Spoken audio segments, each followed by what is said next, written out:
Good day, everyone. I'm Maricel C. Argenio, and I am the sixth reporter of the subject, Language Acquisition. My topic is about accommodation theory. But before we move on to the discussion of my topic, let's have first know the objectives. Number 1. Discuss and determine the application and implication of the theory to language learning and teaching. Number 2, explain the definition of the terms upward convergence and downward divergence. Number 3, differentiate accommodation theory from acculturation theory in terms of second language acquisition. And number 4, explain the role of motivation and second language according to the theory. Next is the introduction. The accommodation theory resulted from the research of Giles and associates and intergroup uses of language in multilingual communities, such as in USA, in Britain, and Canada. Giles worked with a socio-psychological attitude and inter-ethnic communication. Giles seek the answer in the relationship obtaining between the learner's social group, which is the in-group, and the target language community, which is the out-group. According to Schoolman, he explained in terms of variables that create social distance. Giles does also, but in terms of perceived social distance. One is the actual, the other one is the perceived. Giles argues that what is important for second language acquisition is how the in-group defines itself in relation to the target language community, which is the out-group. Whereas, Schoolman treats social and psychological distance as absolute phenomena that determine the level of interaction and the target language community. Giles' intergroup relationship as subject to constant negotiation during the course of each interaction. Next is the definition of accommodation theory. Accommodation theory, also known as communication accommodation theory or speech accommodation theory. It aims to understand how and why we change our speech based on who we are talking to. The theory looks at the motivations behind accommodation and communication and consequences. Howard Giles accommodation theory. In 1973, the social linguist Howard Giles first introduced the communication accommodation theory in his article, Accent Mobility, a Model and Some Data, providing framework to predict and explain changes in human communication. Giles believed that individuals adjust their speech to create, maintain, or decrease social bonds and interactions. For example, matching your speech pattern to your interlocutor can strengthen your social bonds.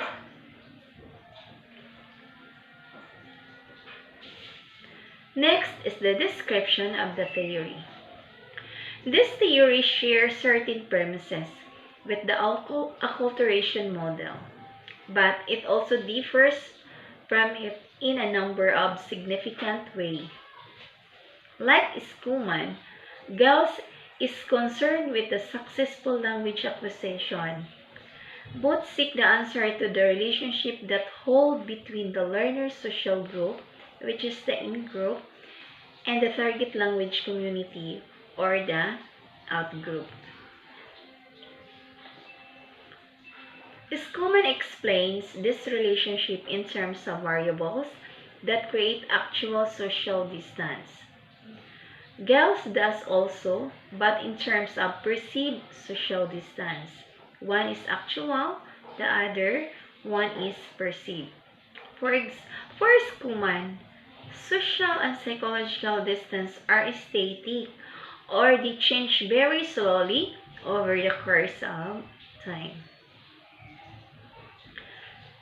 Gels considered, like Gardner in 1979, that motivation is the premium mobile or primary determinant of proficiency. The learner's level of motivation is a reflection of how individual learners define themselves in ethnic terms.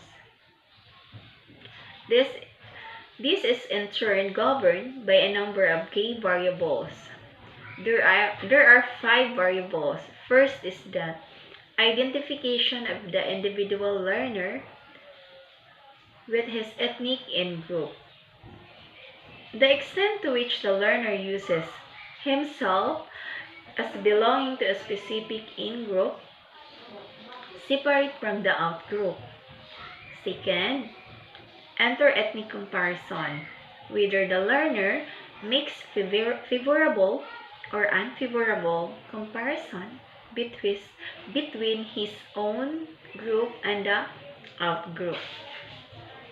Third, perception of ethno-linguistic vitality. Whether the learner sees his in-group as holding a low or high status and as sharing or excluded from institution power. Number 4, perception of in-group boundaries. Whether the learner sees his in-group as culturally and linguistically separate from the out-group, which is the hard boundaries, or as culturally and linguistically related to the out-group, which is the soft boundaries. Number 5, identification with other in-group social categories. Whether the learner identifies with a few or several other in-group social categories, occupational, religious, gender, social action group, and as consequence, whether he holds adequate or inadequate status within his in-group. Okay. This is the table. It shows the determinants of successful and unsuccessful learning according to the accommodation theory. So, there are 5 variables.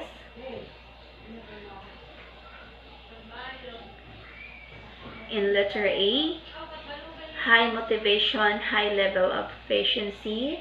In letter B, low motivation, low level of proficiency. So, in number 1, identification with in-group. It has weak identification in letter A. In letter B, it has a strong identification. Number 2, inter-ethnic comparison. So, in letter A, makes favorable or no comparison.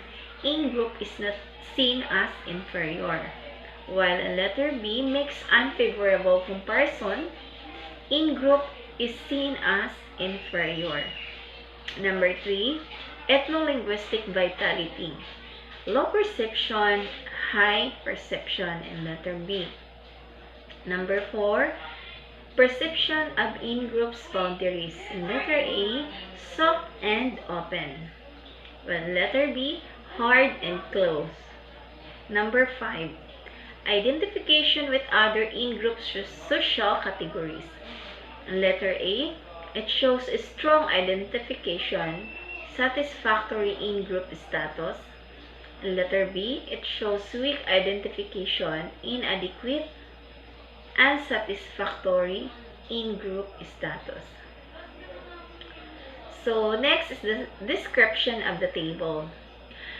In column A, it shows when the individual learner is likely to be highly motivated to learn and hence acquire a high level of proficiency.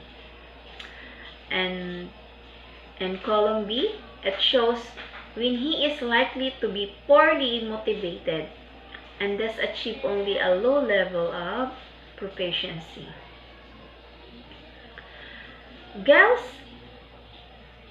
distinguishes two types of change, which occur in the level of interaction, speaker, use of ernic speech markers, linguistic features which mark the in-group membership of the speaker. Number 1. Upward convergence. It involves the attenuation of in-group speech markers. It occurs when the learner is positively motivated toward the out-group.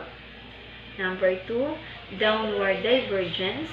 It involves the accentuation of ethnic and group speech markers. It occurs when the learner is not positively motivated toward out-group. Next is the implication of the theory to language teaching. The theory provides the language teachers with an explanation of language learner variability. Variable language use is the result of conflicting socio-psychological attitude in varying situations. The perspective offered by the accommodation theory would not only sharpen in language teachers, language program administrator, language researchers, and already existing awareness of the challenge that is called the second language acquisition, but guide them as well towards a review of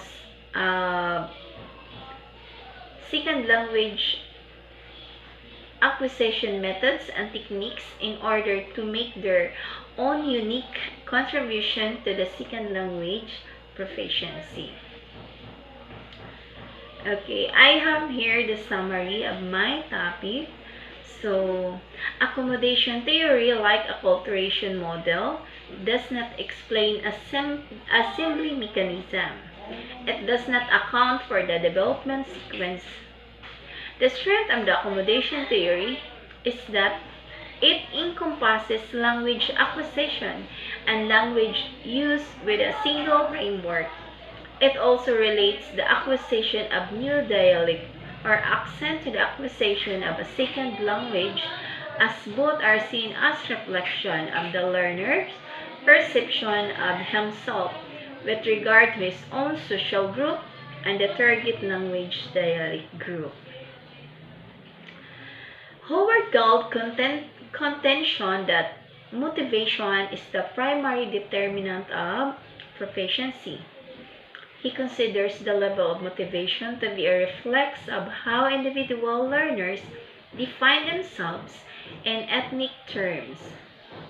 This, in turn, is governed by a number of key variables, which we have mentioned and discussed already. And the first one is identification of the individual with his ethno-linguistic vitality, perception in in-group boundaries, and the identification with other in-group social categories. So before I end my topic, allow me to read this quote. Every acquisition of accommodation becomes material for assimilation. But assimilation always resists new accommodation by Jean Piaget. Okay, that's all my report. Thank you for listening and God bless us all.